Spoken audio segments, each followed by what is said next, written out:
नमस्कार, आप देख रहे हैं एचएस बिहार। मैं हूं आदेशपुरी। बिहार में विधानसभा का चुनाव होने वाला है और ऐसे में मतदाता जो हैं वो काफ़ी सक्रिय हो गए हैं और राजनीतिक दल भी सक्रिय हो गए हैं। आपको हम बता दें कि बिहार में जो है जाति का मतदान में काफ़ी अहम योगदान होता है और इसी को समझते हुए यहाँ पर कितनी जो दलें हैं वो जाति और धर्म के आधार पर बनी हुई हैं, तो मतदाता भी हैं अपनी जाति को देखकर ही वोट करते हैं। यानी कि चुनाव में जाति जो है वो अलग नहीं हो सकती है, जैसी अभी की परिस्थिति है। वही अगर हम बात करें, बिहार के मौजूदा मुख्यमंत्री नीतीश कुमार हैं, इन्हें भी जातीय समीकरण के कारण ही सोशल इंजीनियर कहा जाता है, क्योंकि इन्होंने ऐसे समीकरण बैठाए हैं जिससे सत्ता प्राप्त करना आसान इनके लिए हो गया है। और ये कोई आज का खेल नहीं है, बल्कि जब से देश आज़ाद हुआ और बिहार में चुनाव शुरू हुए तब से जातियों का महत्वपूर्ण योगदान रहा है। अलग अलग समीकरण बनते हैं और उन समीकरणों के बदौलत ही बिहार में विधानसभा का चुनाव को जीता जाता है या उसकी गड़बड़ी से हारा जाता है। इन सभी मुद्दों पर बात करने के लिए हमारे साथ है हमारे वरिष्ठ सहयोगी रंजीत झा जी। इनसे बात करेंगे कि आखिर बिहार में चुनाव जो है उसमें जाति धर्मों का कितना योगदान है। रंजीत सर, सबसे पहले तो मैं जानना चाहता हूं कि बिहार में जो जाति है, जो जातीय समीकरण है, उसका कितना महत्व है यहाँ के राजनीति में और चुनाव में। आपने तो अभी स्पष्ट तौर पे कहा कि बिहार में जात से आप अलग हो नहीं सकते हैं। भले ही सरकार कहे कि जात धर्म की हम बात नहीं करें, सबको मिलजुल कर चलना है, लेकिन जब तक बिहार के इलेक्शन में जातीय समीकरण की बात नहीं होगी तो प्रोफेशनल पॉलिटिक्स की बात हो ही नहीं सकती है। यहाँ पे एक एक चीज़, एक एक पॉइंट टारगेटेड होता है कि हम किसे वोट करते हैं, क्या नहीं करते हैं। एक वक्त था जब सवर्ण राजनीति की बात होती थी और सवर्ण को कहा जाता था कि ये जो तय कर देंगे बिहार की सियासत वैसे घूम जाएगी। अभी भी असर है, लेकिन अभी जो सबसे बड़ी भूमिका है वो पिछड़ों की हो गई है। बिहार में एक सर्वे है, NSSO का सर्वे है, जो बताता है कि बिहार में आधी संख्या OBC की है और बहुत बड़ा वर्ग दलित और मुसलमानों का है। ये इस जो राजनीति में, बिहार की राजनीति में सबसे बड़ी भूमिका अब निभाते हैं कि सरकार किसकी बनेगी, और इसे साधने के लिए ही तमाम राजनीतिक दल अपने अपने हथकंडे अपनाते हैं और कोशिश करते हैं कि हम किसको कहां ले जाएं, कैसे जीतें, किसको साधें, इस पर नज़र होती है। और जनता का भी माइंड सेट है, जनता का ये माइंड सेट है कि हम अगर किसी को वोट देने जा रहे हैं तो वो हमारे जात का है कि नहीं, वो हमारे लिए काम करेगा कि नहीं। भले ही धरातल पे वो काम करता हो, नहीं करता हो, वो अच्छा नेता नहीं हो, लेकिन बावजूद एक लहर जो होती है वो कह रहा है कि हम जात वाले को वोट देते हैं। आप जब पब्लिक ओपिनियन करते हैं तो आप भी देखते होइएगा, जब यादव लोग के पास जाएं वो कहेगा कि हम लालू यादव को ही वोट करेंगे। तो अगर सवर्णों की बात आती है तो कई लोगों के दिमाग में भाजपा के कई उम्मीदवार सामने आ जाते हैं कि नहीं, अगर वो खड़े होंगे तो हम उनको वोट करेंगे, वो अपना आदमी है। तो इस माइंड सेट से बिहार की पॉलिटिक्स अभी अछूती नहीं है, जुड़ी हुई है और बंधी हुई रहेगी। इसके जब आगे हम लोग चर्चा करेंगे तो इस बात की चर्चा जरूर होगी, लेकिन बिहार की सियासत में वर्तमान स्थिति ये है कि भूमिका अब सवर्णों से अधिक सवर्ण किंग मेकर के रूप में आ सकते हैं, लेकिन जो कोर वोट की हम बात कर रहे हैं वो OBC का जो वोट बैंक है, दलित और मुसलमानों का जो वोट बैंक है, ये तय कर रहा है कि बिहार में वोट किसके पक्ष में जाएगा और कौन इसको ग्रैब करेगा। अच्छा, तो ये आपने बताया कि समीकरण की बात है, तो लोग पिछला विधानसभा चुनाव 2015 में हुआ, तो उसका समीकरण आखिर ऐसा क्या था जिसे भाजपा नहीं साध पाई और महागठबंधन ने साध लिया और इतनी बड़ी जीत उन्हें मिल गई। देखिए, इस फैक्टर की बात हम लोग आगे भी करेंगे, लेकिन अभी मैं मोटा मोटा बता रहा हूँ कि बात यह है कि नीतीश कुमार हैं बेसिक सोशल इंजीनियर। अभी बिहार की सियासत में परिस्थिति ऐसी है कि वो जिसके साथ जाते हैं चीज़ें वहीं घूमती हैं, क्योंकि उन्होंने कुछ ऐसे फैसले लिए अपने शासनकाल में जो कि तय कर देता है कि वो वोटर उनसे अलग नहीं होना चाहते हैं, वो जिस तरफ जाए मामला वही होगा। हम 2015 के कुछ आंकड़ों की हम बात कर लेते हैं, लेकिन फिर हम आगे भी बात करेंगे कि कौन किसको वोट करता है, ये तो खैर अंतिम करेंगे हम लोग, लेकिन पहले हम आंकड़ों की बात कर लेते हैं। जो 2015 का आंकड़ा हमारे पास है उसमें हुआ क्या ना कि मुसलमान का जो वोट एक तरफा हो गया था, क्योंकि कांग्रेस भी वहीं, राजद भी वहीं, नीतीश कुमार इंजीनियर साहब भी वहीं, वो डिग्री से भी इंजीनियर हैं और सोशल इंजीनियर भी हैं, दोनों चीज़ें वो, तो सब कुछ वहीं था, तो वोट इंटैक्ट हो गया था। तो भाजपा को कहीं ना कहीं झटका लगा, सिर्फ सवर्ण के भरोसे भाजपा रह गई थी। अब हुआ क्या कि यहाँ पे जो हमारे पास आंकड़ा है, यादव बिहार में 15% हैं, जो 61 सीटें यादव के खाते में गई थी, उम्मीदवार यादव के जीते थे। हाँ, फिर कोयरी की अगर बात करते हैं तो 8% कोयरी हैं, जिसमें 19 विधायक कोयरी के, कुर्मी 4%, 16 MLA, मुसलमान 16%, 24 MLA, और मुसहर का रिप्रेजेंटेशन कम रहा, 3.5 से 5%, तो एक सीट उनके पास गया। तो ये हुआ पूरा इस समीकरण। हमारे पास जो आंकड़े कह रहे हैं ये इस तरह के हैं।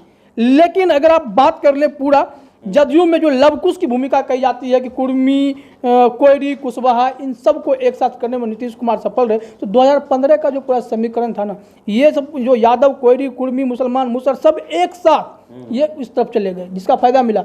जीतन राम मांझी को कुछ नहीं मिला, एक सीट लेके आए थे, पूरा मुसहर वोट जो बट गया था। बेसिकली यही पूरा हिसाब किताब 2015 का हुआ है। अब आगे अब जो सवाल है उसके हिसाब से फिर देखिए क्या सब होता है। आपने एक बात किया कि सोशल इंजीनियर नीतीश कुमार का, यही नीतीश कुमार 1994 में जब जनता पार्टी छोड़ते हैं तो कहते हैं कि ये जातिवादी पार्टी हो गई है। लेकिन 2000 के चुनाव के बाद उन्हें लग जाता है कि बिना सोशल इंजीनियरिंग किए हुए सत्ता प्राप्त करना बिहार में आसान नहीं है। तो उनके सोशल इंजीनियरिंग का कुछ आप बताते हैं कि कैसे उन्होंने सोशल इंजीनियरिंग किया, किस तरह उन्होंने जाति को बांटा, नए वर्ग बनाए।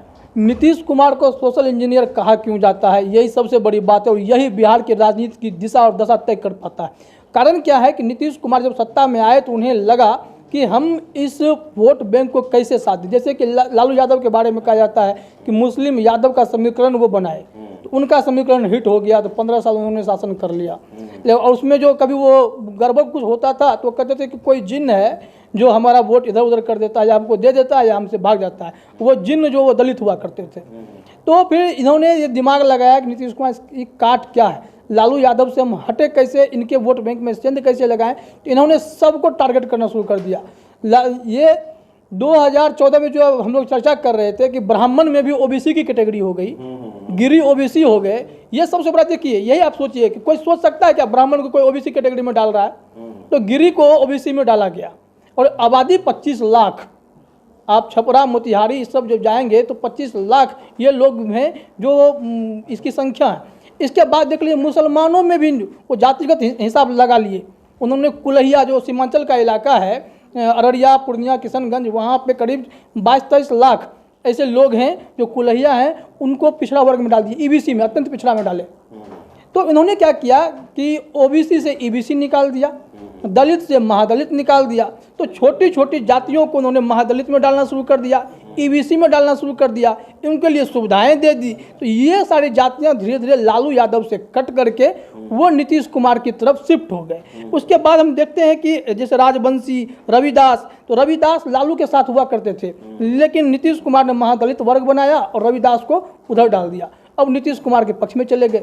तो सोशल इंजीनियरिंग उनका यही था कि जो पहले से व्यवस्था बनी हुई थी उसमें से एक और व्यवस्था जोड़े, और जो छोटी छोटी जातियां जो वोटर थी जिन्होंने पूरा सर्वे कराया होगा उसके बाद इन्होंने शिफ्ट कर दिया। तो पूरा जातिगत समीकरण में नीतीश कुमार जो सोशल इंजीनियरिंग किए उसमें जो उन्होंने एक बुनियाद खड़ी की, इमारतें खड़ी कर दी, वो 15 सालों से लालू यादव को सत्ता से दूर रखे हुए था। बीच में आए भी तो नीतीश कुमार की वजह से आए, 2 साल के लिए आए भी, तो लेकिन मामला सेट नहीं हुआ, सरकार गिरी, फिर से एनडीए वापस आ गया। ये है नीतीश कुमार का सोशल इंजीनियरिंग, जिसका फायदा अभी चाहे भाजपा को मिल रहा है, चाहे जिसके साथ जाते हैं उनको मिलता है।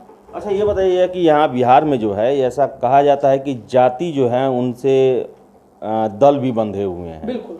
जैसे आरजेडी है, जदयू है, बीजेपी है, फिर से कांग्रेस है। तो ये बताते कि आखिर कौन कौन से जातियां जो है किन किन दलों से मिली हुई है। सबसे पहले राजद से शुरुआत करते हैं। राजद में देखिए, हम जो परंपरागत वोट की बात करते हैं वो तो करेंगे ही, लेकिन इस बार राजद ने अपना प्लान चेंज किया। तेजस्वी यादव अपनी पॉलिसी अलग बना रहे हैं। इस बार उन्होंने सवर्णों को ज़्यादा चांस देना शुरू कर दिया है, लेकिन जो उनका जो ट्रेडिशनल वोट बैंक है वो मुस्लिम यादव से ही जुड़ा हुआ है। और मुस्लिम यादव के साथ साथ अब इन्होंने सवर्णों को फोकस करना शुरू किया। जो इनके लिए घाटे का सौदा है या फायदे का वो तो अलग होगा, लेकिन मूल रूप से यादव मुसलमान। जदयू की बात कर ले तो जदयू में तो सोशल इंजीनियर अब खुद उनके साथ हैं, वही मसीहा हैं। तो कई दलों को उन्होंने जोड़ लिया है। उनको एक लवकुश वाली बात कही जाती है कि लवकुश यानी कोयरी, कुर्मी, कुशवाहा, ये 3 चीज़ जो है वो नीतीश कुमार को बहुत मदद कर देती है। तो ये 3 चीज़ों के सहारे नीतीश कुमार आगे बढ़ते हैं। और फिर जो उन्होंने ओबीसी का ईबीसी और ये दलित का महादलित किया है, तो इसका फ़ायदा उन्हें जो है वो बहुत ज़्यादा मिलने वाला है। फिर अगर भाजपा की हम बात कर लें, भाजपा को सवर्ण वोट बैंक जो है और नीतीश कुमार का साथ ये जो मिलता है, तो कुछ वोट वो भाजपा सवर्ण का तो रखते ही अपने पास है, लेकिन पिछड़ा अति पिछड़ा का भी कुछ वोट जो है उनको मिल जाता है, चाहे उसमें जो भी जाते आते हैं। इसके अलावा अगर कांग्रेस की बात करें तो कांग्रेस रेनबो पोजीशन में है।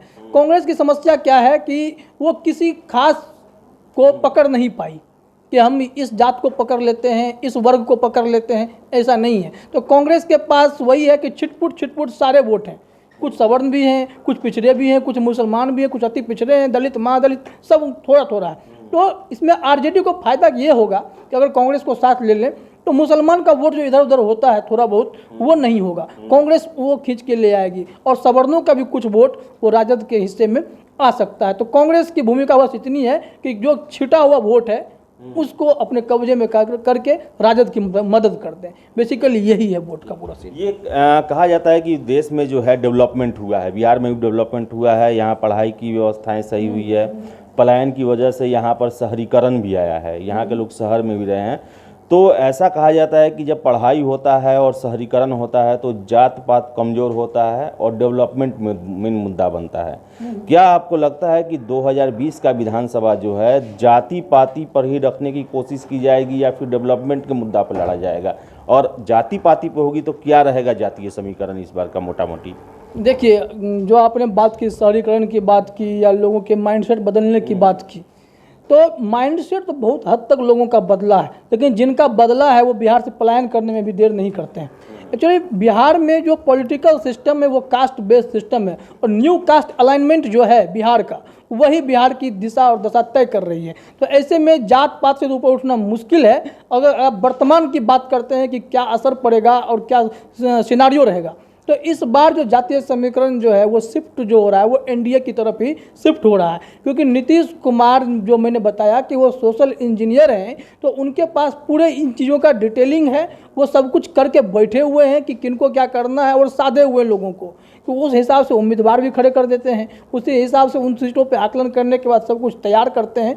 फिर ये चीज़ें जो है भाजपा के भी हक में चला जाता है, नीतीश कुमार के भी हक में चला जाता है। वो 2015 का हिसाब किताब देख लीजिए, जिनके साथ गए पूरा समेट के ले गए, भाजपा को बड़ा घाटा लग गया उसमें। इस बार भाजपा साथ है, भाजपा जान रही है कि हम किसी भी सूरत में अगर नीतीश कुमार से अलग हो जाते हैं तो हमें बड़ा घाटा हो सकता है। और जो लोजपा की बात कर लें, जो पासवान के वोट बैंक की बात करते हैं, 75% पासवान उन्हें, करीब 7% हैं बिहार में पासवान भी, तो 75% जो पासवान हैं वो रामविलास पासवान की पार्टी को, यानी अब चिराग पासवान की पार्टी कहिए, उनको वोट करते हैं।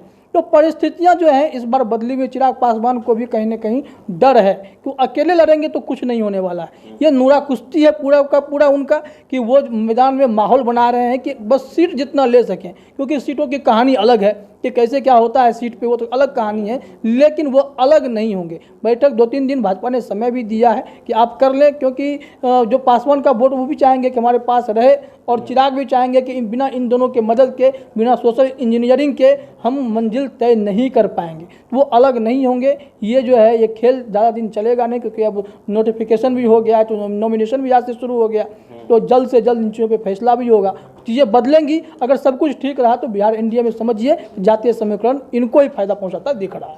अच्छा, तो ये थे हमारे साथ रंजीत सर, और ये साफ कहना है कि बिहार में जो है वो जातीय रंग कम नहीं होने वाला है, यानी कि इस विधानसभा चुनाव में भी जाति की जो भूमिका होगी काफ़ी अहम होगी। और इस तरह भी हमारे बिहार में कहा जाता है कि वोट और बेटी हम लोग अपने जात वाले को ही देते हैं, और ऐसा जो है बिहार विधानसभा में इस बार भी होने की संभावना है। तो सोशल इंजीनियरिंग की जा रही है और जातीय समीकरण को ध्यान में रख के ही टिकट बांटे जा रहे हैं और लोगों का चुनाव किया जा रहा है। अब देखने वाली बात है कि कौन सा दल अपने जातीय समीकरण पर अपनी मजबूत पकड़ बनाता है और वोट ट्रांसफ़र अपने पक्ष में करा पाता है, ये चुनाव बताएगा। लेकिन फिलहाल इस वीडियो में इतना ही। अगर आपको हमारा वीडियो पसंद आए तो आप इसे लाइक करें, शेयर करें और हमारे चैनल HS बिहार को सब्सक्राइब करना ना भूलें। आपका बहुत बहुत धन्यवाद।